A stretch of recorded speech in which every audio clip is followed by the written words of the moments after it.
এত খেলনা কিনে দিয়েছি, তারপরেও সেই মশলার কৌটোগুলোকে নিয়ে খেলবে। কোনো মানে হয়? সারাদিন ধরে এই গুছাতে গুছাতে আমার পিঠ আর কোমর না আমি সোজা করতে পারি না।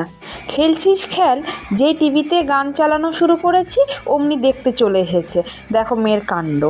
আর সারাদিন ধরে যা করতে থাকে আমি তোমাদেরকে কি বলবো। দেখো কীভাবে ছড়িয়ে ছিটিয়ে রেখেছে, আর এগুলোকেও সাজিয়ে রেখেছে। আটার ডিব্বাটাকেও বাদ রাখেনি, ওটাকে নিয়েও টানা হেঁচড়া করবে, ওটাকে খুলে দিতে হবে, আটাগুলোকে নিয়েও খেলবে। আর এই যে আমার যে মিটকেসটা আছে, এখানে আমি খাবার দাবার রাখি, টিফিন কারিগুলোকে রাখি, এইগুলোকে খুলে খুলে ও বার করবে। মানে কখন এই খাবার দাবার যে ওর গায়ের উপরে পড়ে যাবে আমার ওটাই লাগে ভয়। ব্যাস, পড়তে বসে গেছে, চক পেন্সিল পেয়েছে, নিয়ে বসে গেছে। আর সবার শেষে তো রাতের বেলা তো আছেই, মানে বাবার পিঠে উঠে হুইত্তামি পানা করা, আর ওর বাবাও আছে, এগুলোকে তালে তাল মিলিয়ে একদম উৎসাহ দেয়।